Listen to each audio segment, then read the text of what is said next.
microphone form filled up. Soon to be full. And we used to share the floor when we used to be at the pharmacy department, THETA and Paul. So it's great to have him back in a THETA environment to talk to us about his work on medical cannabis use, research on medical cannabis use. So before we start, we're going to introduce ourselves as we always do. And I'm going to start. I'm a scientist at Ticket. And I'm Joanna Bielewski. I'm a research librarian here at THETA and online moderator today. I'm Alex Haynes. I'm a health economist who's just joined THETA. I'm Yeva. I'm research associate at THETA. Listening? I'm Lucy. I'm the professor at HPV. I'm Black Krishna. I'm a graduate student at the Pharmacy. Hi, I'm Teresa. I'm a PhD student at pharmacy. I'm actually a PhD student. My name is Farhang. I'm an MD, and I'm a clinical consultant in Canada, one of the licensed producer of medical cannabis. Nice to meet you. Research associate at THETA. Well, Director, Associate Director of THETA and Assistant Professor at HPV and Scientist at CGRI. And John, Research Associate at THETA. I'm Kirsten. I'm a Research Associate here at THETA. Sammy, I'm an undergrad student researcher at CAMH. I'm Sarah. I'm a volunteer at CAMH. And I'm a master's student at CAMH. Thank you so much for taking the time out of your busy schedules to listen to me talk, and it makes me feel really special. People want to show up and hear me go on about research trends in medical cannabis use in Canada. Sadly, I have no samples, although Farhad might have some. Thanks a lot. So let me take you back to 2000 and discuss what happened in a court case.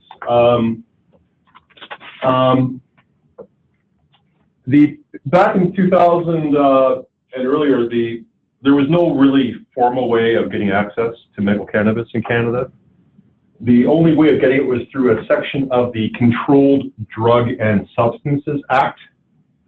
And if you wanted to get access to medical cannabis, you had to get the permission of the Federal Minister of Health. And as we know, that person's always very busy.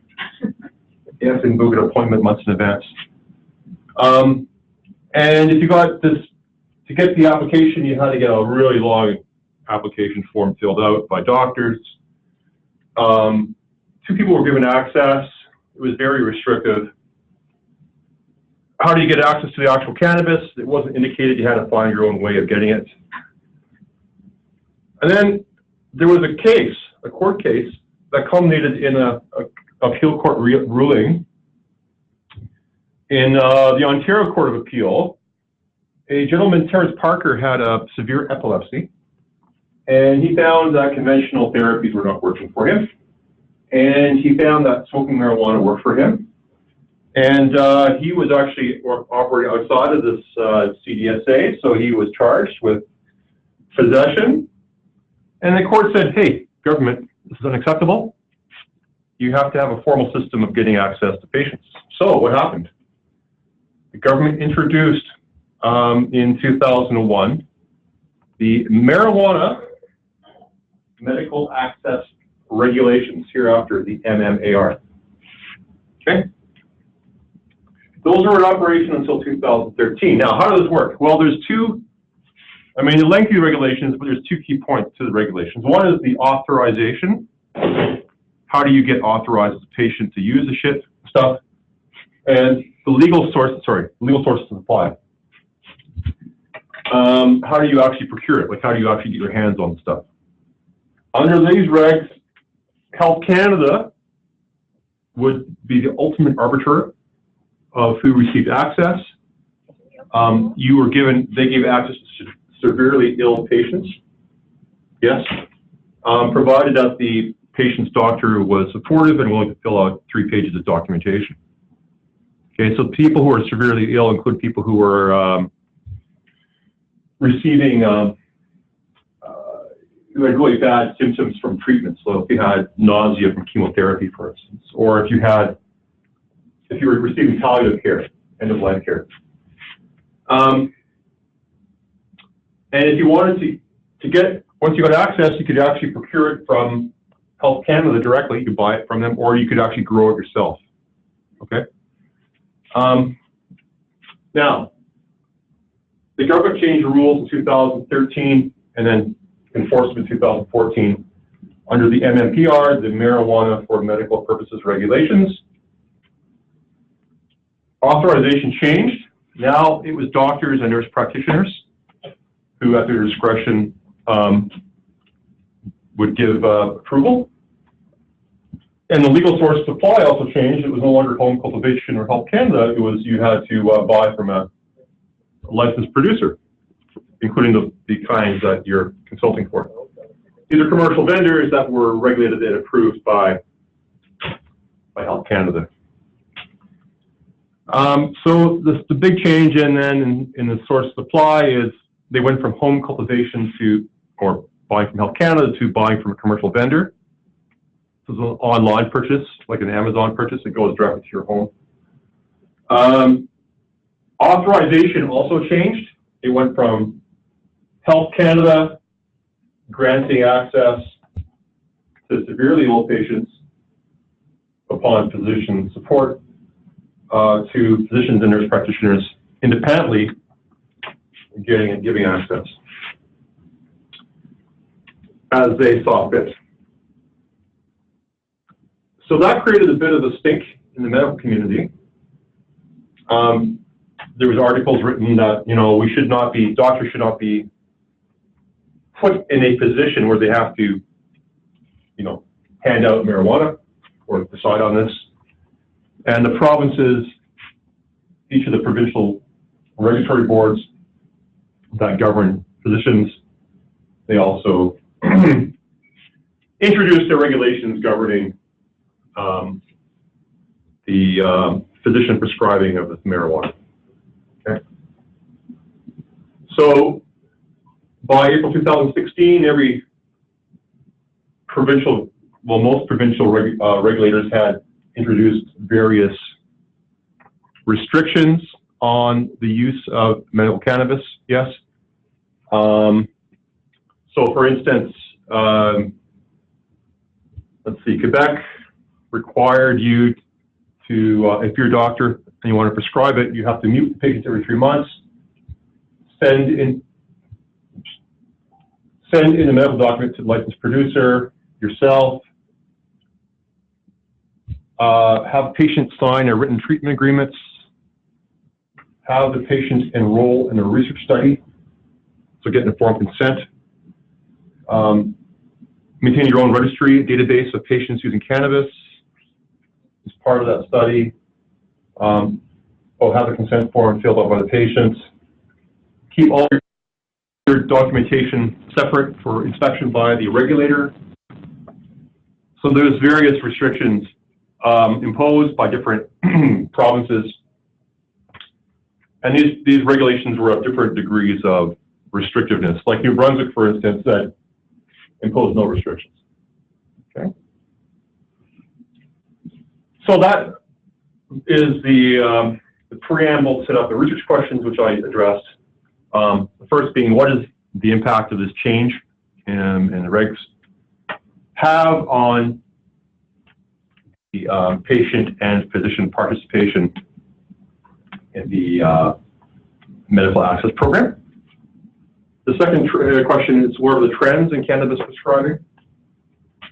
Third, what is the association between provincial college rules and rates of medical cannabis use? And also the fraction of your cannabis users, those who are using it at least once a week, who are using it under the auspices of the medical access program. In other words, if you tighten the rules on physician prescribing, are people simply accessing their marijuana from alternative sources, dispensaries, street dealers, etc. So let's first tackle the first question. How's everyone doing so far? Are you enjoying this? Smiles all around. Suzanne, how are you enjoying this? Very cool. Am I coming across okay? Yeah. I would like to know how you answer this. Okay. Well, I'll tell you that. Let's look at the number of people registered in the program by month. And I've got 2 lines. The first is a blue line, which represents the number of people enrolled under the MMAR. And the second is a red line, the number of people enrolled under the MMPR, second regs. And you'll notice that there was this is like numbers in thousands. So about 36,000 people at the end of the MMAR actually. So touch screen. Oh, of course. Can't touch that. So there's 36,000 people that were registered clients by the end of the program. But when the MMPR came on board, wow, that thing took off. Now there's over 100,000 people who are registered in the program using cannabis. How about doctors? How willing were they to participate in the program?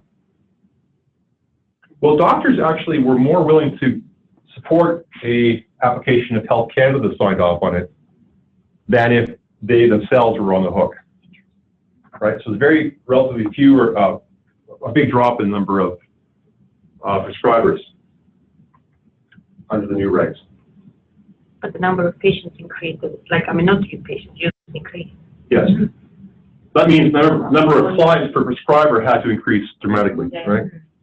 So now we have a system where we have these dedicated cannabis prescribers who will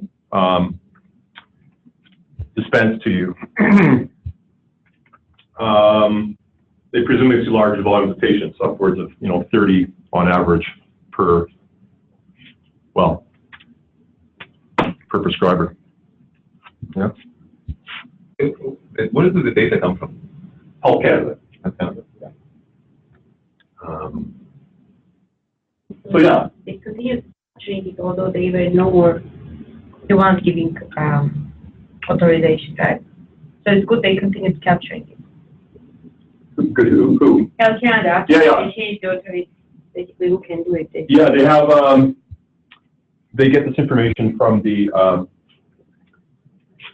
not prescribers, but from the licensed producers.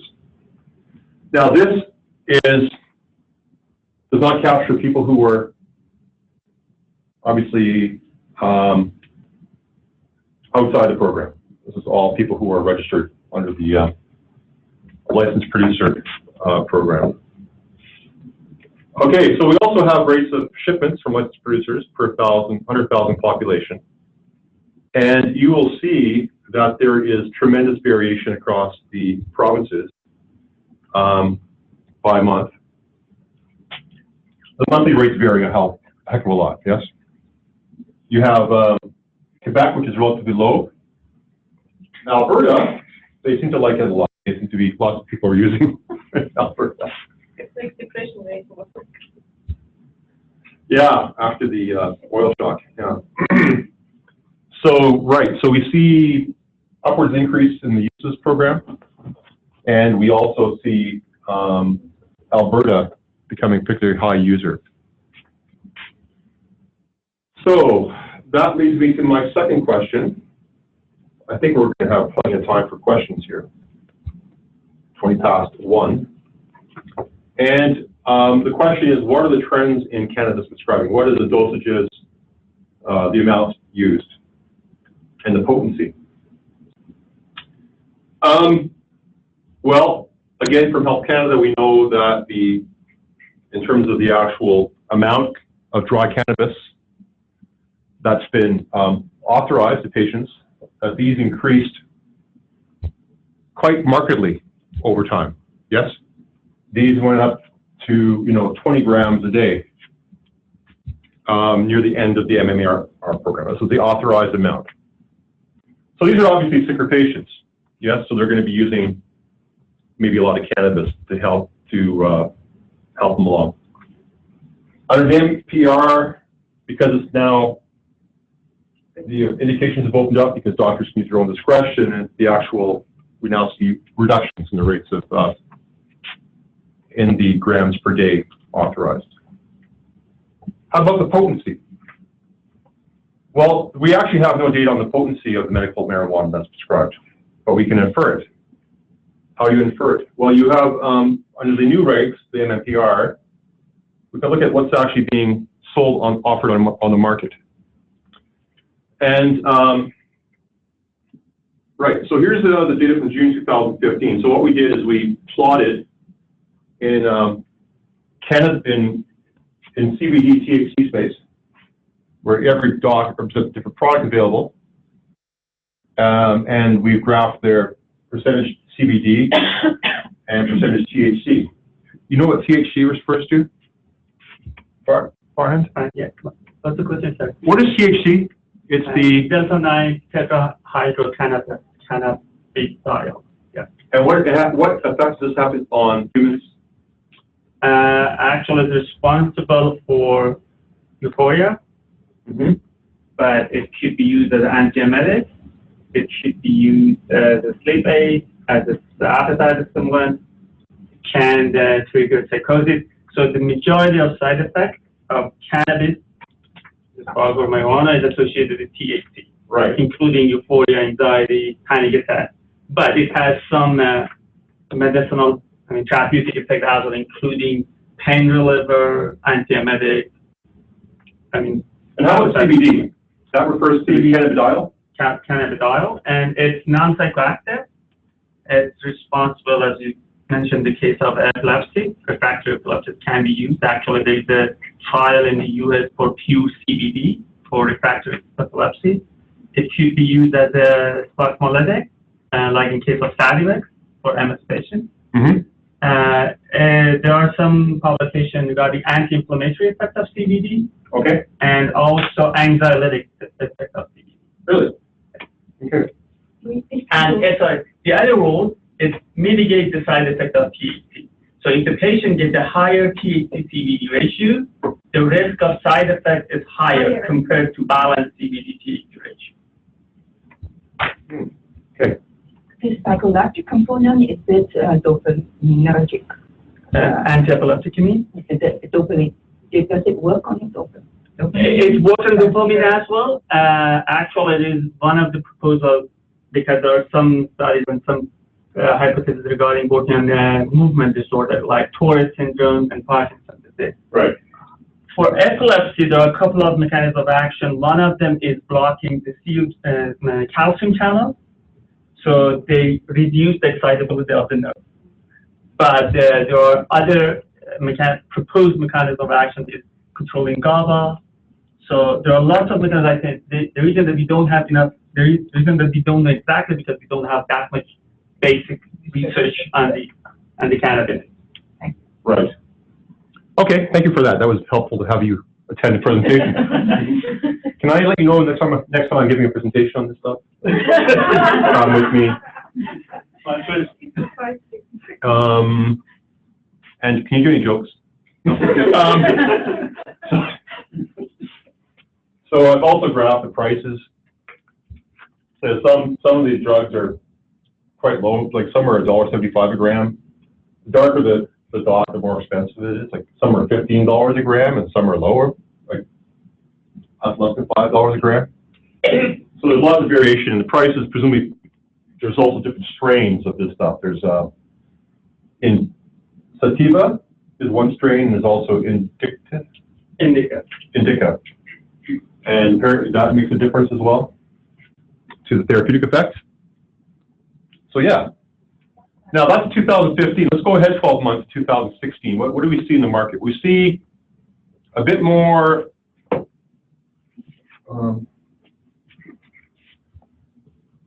well, we still see a large number of drugs of the product in this sort of part of this diagram. Yes, high THC, low CBD, and also you see some high CBD, high THC products. And then what you see in 2017, this month, is again sort of this is also observed last month, is now a clustering of the products into 3 different segments. Okay? There's the high THC, low CBD. There's the medium amounts of both. And then your low THC, high CBD varieties as well. Okay. So we know then that just by looking at the number of products available, that most of demand presumably is for high THC varieties. So is that pain? Nausea, vomiting. Sleep. Many patients, they claim that they use it for sleep. It's based on their claim, but the majority of them use it for pain. Because if you have neuropathy, you need higher THC concentration. If you have a kind of inflammatory pain with inflammatory agent, then we need a CBD. I see. More CBD. Okay. All right. So there's that. There's what's happening to the market. We see high THC as being the most common. We have some action in low THC, high CBD, and sort of a smattering of in the middle of both, like the middle amounts of both ingredients. That's the trends in prescribing. Now, what is the association between the provincial college rules and medical cannabis use? That's the question. This is just based on dry form or oil as well? I have the dry. I have oil in a separate slide. I didn't bring it with me. Yeah, I haven't got the same history of oil, but I do have oil prices like this. And so here's the idea: like, are doctors, if you're going to be restricting their prescribing, are they more less likely to gain access or grant access to medical cannabis? And so again, here we have provinces vary in the number of restrictions they impose, and also in the onerousness, if I can use that word, of the restrictions. Okay. And what we did is we arrived at a composite restriction score, which is the sum total of the numbers in each of the rows. So New Brunswick has 0, Quebec has 13. 13 is the sum of these numbers over here. It was kind of arbitrary, but we had to go somewhere. And then so we plotted the composite prescribing restriction score against the number of shipments over the period March to May 2016, the average. And yeah,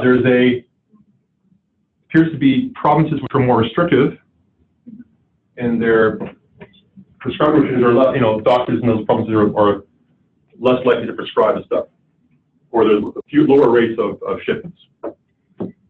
Now, what does this mean? Well, it could be due to any number of factors. The provincial college rules could have a causal effect on the willingness of doctors to prescribe. It's one possibility.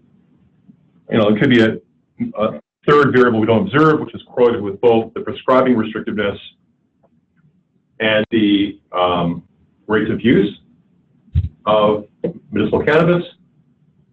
So we don't really know if it's a causal relationship. It could be. We also know in some provinces that the rates of use are particularly low relative to their prescribing restrictiveness score. Yes? So Manitoba and BC stand out. They have they're kind of below the trend line, if you will. And why is that? Well, under the MMAR rules, you could grow your own cannabis. Yes? And when the new rules were enforced, I'm not sure Health Canada went into every homeowner and figured out if they had destroyed their stuff. So let's look at under the older rules, the provinces with the highest rates of number of plants authorized per 100,000 population, 25 and older. So in British Columbia, you see very high rates of cannabis use, or cannabis plant cultivation at least, per 100,000 population. Yes? So 50,000 plants per 100,000 population. That's like everybody in BC who's 25 and older gets half plants. So they share. Every 2 people share. So it appears to be kind of a provincial pastime. It's too, and then Manitoba is also very notable. They don't have the same rates, but they're pretty, they're pretty high. So it seems to be the case that, these deviations could be a function of, they said, hey, we have our own supply. Thank you very much, like the producers. We don't need your stuff. Okay. Can I ask something? The previous graph, I mean, have you tried to do the same for an earlier time point? Were there any restrictions in 2013 or 14? Yes, I haven't really. No, I haven't done that work. No. I'm just curious to see whether this trend there's a trend or not. Or, I mean, whether they are the same, or because if it is a social cultural difference, you might see the same thing 3-4 years down before. But if it is something that is policy driven, well, we don't really have a period of time in which there was. I mean, the provinces act pretty quickly to enforce the rules on the prescribing, right? Okay. So we don't have really good, we don't have a period of time. Basically, what you do is have variation over time in the restrictiveness of these policies, of the prescribing restrictions, and then you can use that to figure out are the restrictions driving the rates of use.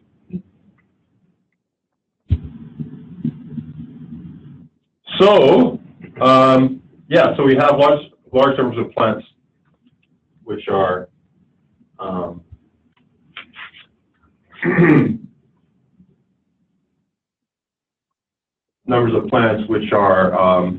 possibly still being used, are not destroyed in the provinces, okay? And then the final question has to do with the association between the provincial college rules and the fraction of regular cannabis users who are using under the auspices of the medical access program. So the idea here is that if you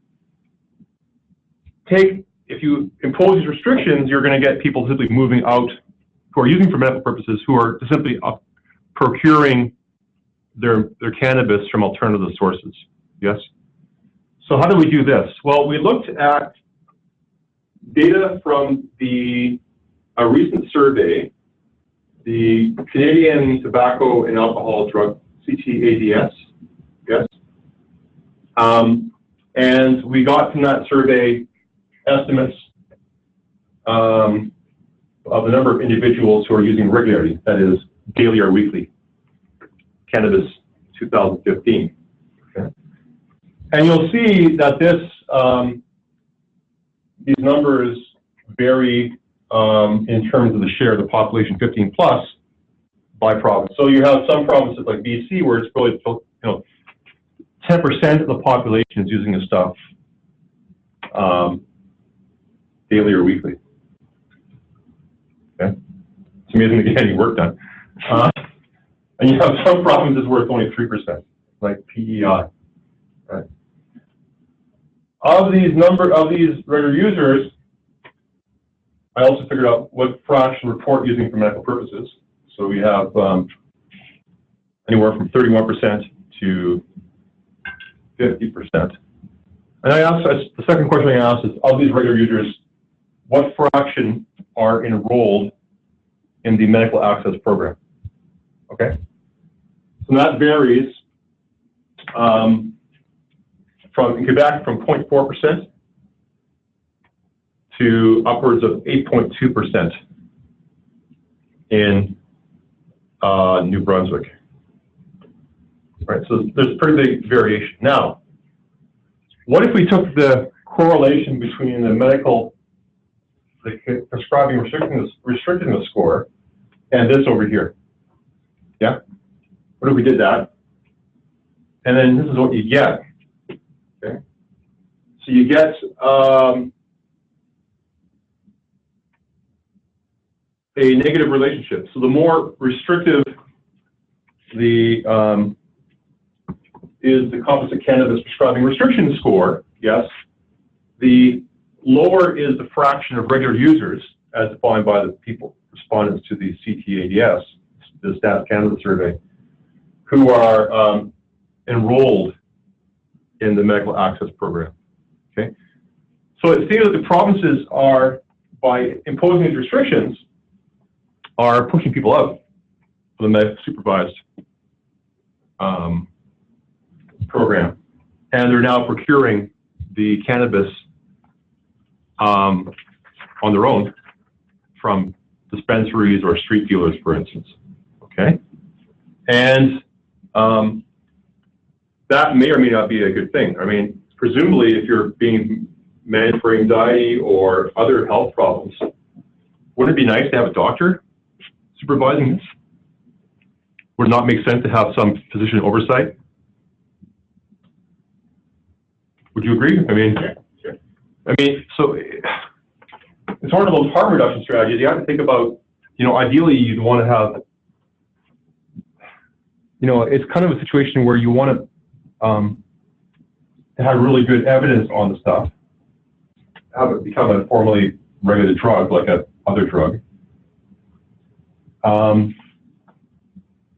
But that doesn't exist, and people are going to use it, right? People are going to use the stuff even if they can't get access to it through the medical program. Given that, does it make sense having all these onerous restrictions, right? Because it's like a harm reduction strategy. I mean, they'll get it anyways. You have to think about how they're going to get it. If they're going to get it anyways, it makes sense for them to get some physician supervision, to my mind. Now, so what is the relevance of all this work? So are any questions before we move on? I was just going to open up for discussion now. This is the sort of all I had to say about this part of the program. I'm just going to have a more discussion about the legalization, which is going to happen in roughly 12 months, according to Justin Trudeau. Okay. So in 12 months, we have, there's been a plan to make it available generally to people. There's still all the rules and regulations have to be worked out. We're not sure exactly how it'll be available, through mail order or through pharmacies or what. That still has to be resolved. But these numbers do give a need for pause, because we're now thinking about what if you go to a legal system where everyone can use it, will the medical program still be in place? If it's not in place, like who's going to manage, right? How will how will you manage these patients who are currently on the medical program, right? Will doctors still be in a position to help them sign up on therapy? Do they pay out of pocket, or is it covered under like a drug plan for the people in the program? They have to pay out of their pocket. Although Veterans Affairs Canada does cover it, and Shoppers Drug Mart, Loblaws has covered it now too. So what would be the incentive for someone to go through the medical program in a year from now, rather than buying it legally from somewhere else? Well, you want to have the incentive is to have some supervision, some physician supervision. I mean, have some oversight, right? It's not, you like to have an expert to help you decide. Can I add something to Yes. this? The other thing would be CBD. In recreational market, the interest for CBD, there is no interest for CBD. In the medical kind of world, the frequency of use is much more higher than the recreational world. I would say. Recreational users use it once, twice a week. Patients use it on a daily basis. And if they get a high THC, and usually they will get very high THC from the recreational market, they cannot function because they're constantly euphoric. They are interested in products with higher CBD, lower THC because they don't want to be high. They just want to manage the pain or any other symptoms. I assume that when we have the recreational market, they are more interested to have high THC for a couple of reasons. Clients are more interested. Production is much more easier. I mean, in the kind of high THC product. High CBD product is very difficult to produce. You have to have a what's the strain developed though? Is it not easy to produce? The challenge is the seed and genetics. I think that because the majority of seeds coming from this recreational market, they're usually very high in THC. It's very challenging to find a plant with the CBD, high CBD potential. Okay. So it's the challenge. I see. Any more questions before? What about other countries? Or do you have any data on what other countries could be using this? Well, I actually was part of a federal court trial in which led to an amendment to the MMPR regulations. So some of the users in British Columbia were upset by the fact that they could no longer cultivate their own cannabis. They said it was unaffordable for them to purchase cannabis from the licensed producers because they use so much each day. As part of the trial, they had experts come in for experts on behalf of the government from Holland and from Israel. Israel has a long-standing medical access program, and they have, I believe they have even federal production, public production of cannabis there, and it's widely accepted part of their system. Holland also has a program. Bedrocan is one of the major Dutch producers. They have operations here in Canada as well. Yeah, we have various models. I think the Canadian model was based in part on the international experience. Canada, however, will be the first, major industrialized country to open up the market. I mean, we have state-level initiatives down south, but we don't have any analogous federal program or nationwide program. We have Uruguay, which has legalized the consumption of cannabis for for people from Uruguay, for residents. You have to register, though. You have to get registration. If you want to use this, people are happy to give the government their identity that they're using cannabis. And also there is, of course, what other country has opened it up? Portugal. Does Portugal? Portugal also has a system in place where they decriminalize everything. Yes, I'm not exactly sure how the Portuguese do it though. Australia recently changed their regulation. Really? Oh. So Australia,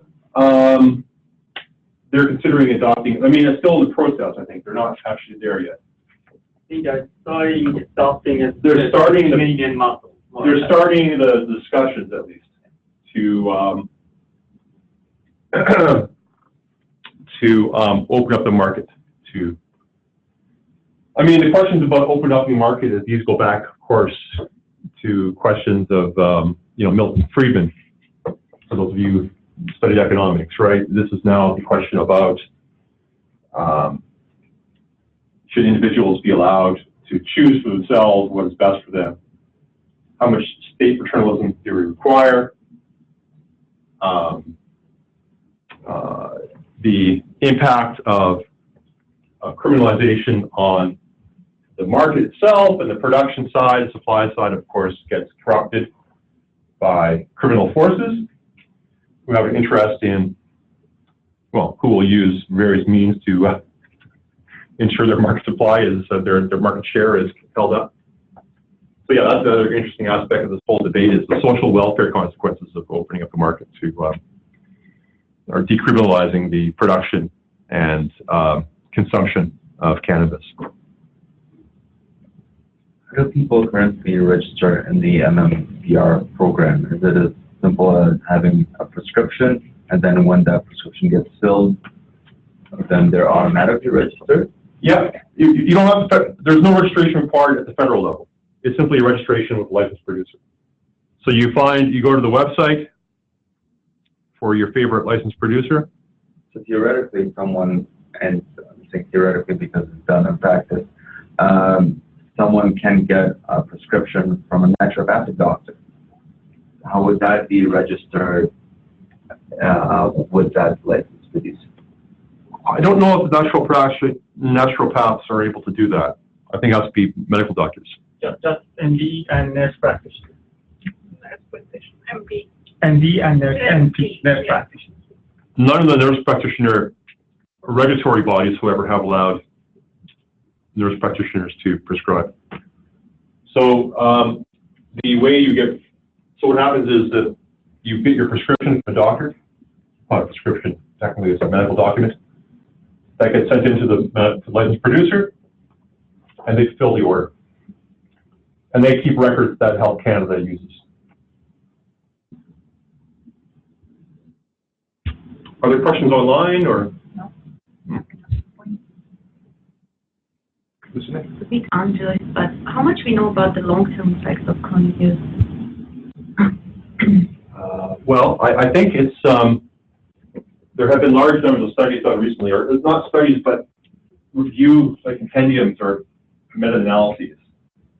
And the data, I don't think is very convincing for long-term use. Like we don't really know, do we, what the impact is of using stuff on a long-term basis. I mean, there's been talk about psychoses developing amongst adolescents, those under 25. That's something I've heard about. There's a big research gap to understand what would be impact, right, on, population level, criminal activity, health, like all other. People are, afraid, some people without knowing people are seeing. Yeah, exactly. There's, that's the problem with this whole area is that nobody has stepped up to the plate to. Well, we do have a couple of commercial products, so regulated products that Health Canada has formally approved. Stativex and something else. And these are high CBD products? Tetanus actually is a pure synthetic analog of THC as a prescription medication available, approved for controlling nausea, vomiting following chemotherapy. And Stativex is the mixture of THC and CBD 1-to-1 ratio. Buccal spray approved for spasticity and pain in MS patients. Right. But back to your question, I think we have the issue with the data that we have, for example, from Colorado, that after legalizing cannabis there, the rate of violence dropped, opioid use, abuse dropped. So, but the other thing that some of the data that we have is very contradicting. For example, the THC and psychosis. We have data that shows that THC may increase the risk of psychosis. But in the big population data, for example, in the UK, they showed that the rate of using cannabis increased by 4 times from 1970 to 2010. But the prevalence of schizophrenia remains the same. So if we have used more cannabis, so theoretically we should have more schizophrenia as well, but we don't. So we don't know what happens exactly. Mm-hmm. The point is that because I guess the major drug companies have not found it profitable to produce the same lineup of drugs as we see in the licensed producer market, where we have pretty good coverage of all the points in THC CBD space, at least low in one area, and at least on the perimeter here. They haven't really been required to, nobody's required to do safety and efficacy testing. You see. Now, even if we did, however, the manufacturers would not necessarily have to be forced to do long-term studies, would they? They might just show a short-term endpoint. So, you're back into the problem of drugs more generally, that we don't have good evidence on all the aspects of the therapeutic effects that you'd like to know about of the drugs that you're prescribing. Right?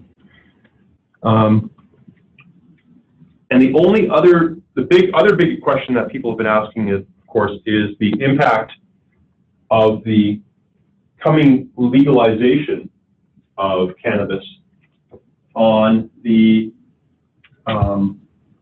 rates of use amongst treatment-naive patients, treatment-naive or cannabis-naive individuals. For instance, once we have cannabis widely available legally, will I forgot your first name? Yeva start using it? Because I know you don't use it right now.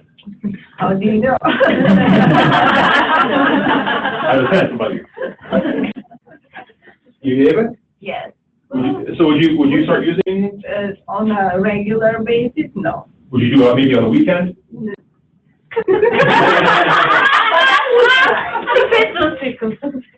I would try. Oh, yeah. Oh, good. Okay. Good to know. So I was thinking of what we could do. Sorry, guys.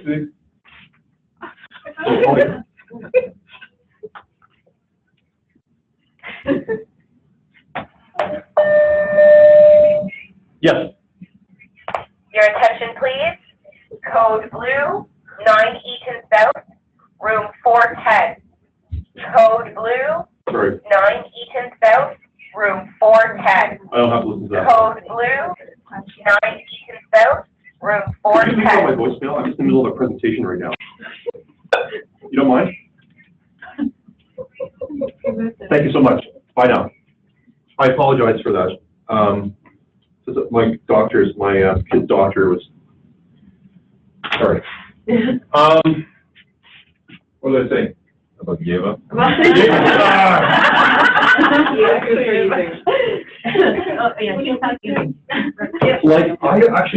Here's my take on that situation. If you want to get cannabis, right now, if you ever wanted to get cannabis, you could probably find it. Could you? So, I'm very confident. So, she's very resourceful. She might even grow her own. So I don't think that when you legalize it, it's going to make much difference, unless there is a large, what is the word I'm thinking of now, salience. How much do you see it when walking on the street? Yeah? It becomes much more, if you just happen to come across it a lot more. Yes?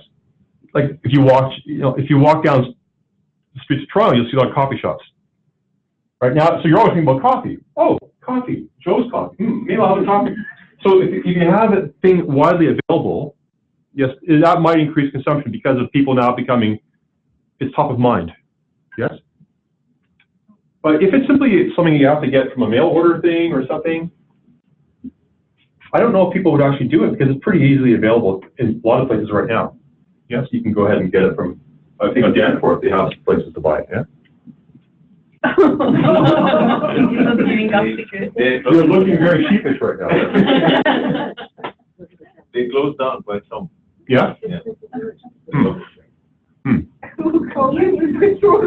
I mean, if I can say, I mean, having lived 7 years in the Netherlands, where the coffee shops are, like you can find a coffee shop almost in every corner, like a coffee shop.